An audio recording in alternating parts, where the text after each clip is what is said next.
नमो मातृभूमी जिथे जन्मले मी, नमो आर्यभूमी जिथे वाढले मी, नमो कर्मभूमी जी इच्छा सगामी, पडो देह माझा नमामि नमामि, पडो देह माझा नमामि नमामि. नमस्कार मित्रांनो, माझे नाव वरोही अशोक काटे. मी इयत्ता 5वीत श्री साईनाथ हायस्कूल अळकुटी या शाळेत शिकते. कित्येक लढाया लढून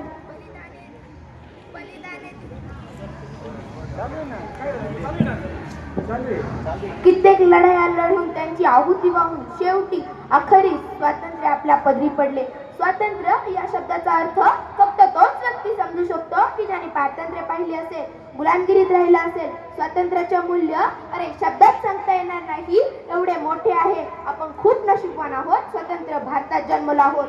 अरे मित्रांनो, बाकीच्या अडचणी, गुलामगिरीच्या बेड्या आपल्या हातात नाही पडल्या गेल्या. मित्रांनो, हिंदुस्तान, इंडिया, भारत ही नावं फक्त तोंडावर जरी आली ना तरी रक्त सळसळायला लागतं. आपली मान अभिमानाने उंचावते. जेव्हा तो तिरंगा फडकत असतो ना, तेव्हा देशातील प्रत्येक व्यक्तीची ती देशभक्ती, ती भावना, तो आदर्श पाहण्यासारखा असतो. किसी ने खूब कहा है, हम अपनी जान की दुश्मन को भी अपनी जान देते हैं. मोहब्बत की इस मिट्टी को हिंदुस्तान कहते हैं. जो दुनिया में दिखाई दे उसे कहते हैं खामोशी, जो आंखों में दिखाई देते हैं उसे तूफान कहते हैं. और ऐसा एक ही देश है, और ऐसा एक ही देश है जिसमें मेहमानों को भी भगवान कहते हैं. आपल्या भारत देशाला सोन्याची चिडिया म्हटले जाते.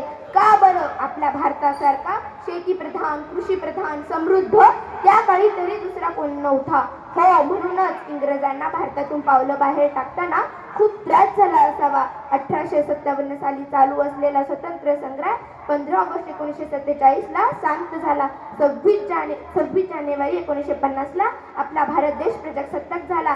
किती छान ना! आपला भारत देश प्रजासत्ताक झाला असला, आपला भारत देश स्वतंत्र झाला असला तरी कुणापासून स्वतंत्र झालाय? तो आपल्या भारतावर राज्य करणाऱ्या इंग्रजांपासून. पण जातीभेदापासून नाही, धर्मभेदापासून नाही. ते कार्य अजूनही चालू आहे. डॉक्टर बाबासाहेब आंबेडकर, जवाहरलाल नेहरू, महात्मा फुले यांसारख्या अनेक नेत्यांनी, समाजसुधारकांनी खूप प्रयत्न केले ते स्वतंत्र भारताच्या सुराज्यात बदलण्यासाठी. पण खंत याची वाटते ते कार्य अजूनही पूर्णत्वास गेले नाही. ती हवी तशी प्रगती, तो हवा तसा स्वप्नातला भारत दिसत नाही. पूर्वी इनामापेक्षा इमान हा शब्द भारतीयांसाठी खूप महत्त्वाचा होता. पण आता भ्रष्टाचाराशी मैत्री करून आपण इमानदारी विसरून गेलोय. भारताच्या सूर्याला आता गुन्हेगारीचे ग्रहण लागले आहे. एवढेच नाही तर पूर्वी पैका रुपया माहीत होते, आता काळा पैसा माहीत आहे. किती बदल झालाय नाही? पण एक आहे ना, आपला भारत स्वतंत्र झालाय. आपल्या हातात, भारतीयांच्या हातात सत्ता आहे. मग असं का होतं? 52 सेकंद राष्ट्रगीत म्हटल्याने कोणी राष्ट्रभक्त, राष्ट्रप्रेमी होत नाही ना. फक्त 15 ऑगस्ट 26 जानेवारीला वंदे मातरम म्हटल्याने कुणी राष्ट्रभक्त होतं. राष्ट्रभक्त होतं ते राष्ट्र उभारण्याच्या भावनेने, राष्ट्रभक्त होतं ते बंधुत्वाच्या भावनेने, राष्ट्रभक्त बनता येतं ते देशाच्या प्रगतीसाठी केलेल्या प्रत्येक प्रयत्नाने, राष्ट्रभक्त होतं ते कर्तव्यनिष्ठेने, राष्ट्रभक्त होतं ते इमानदारीने.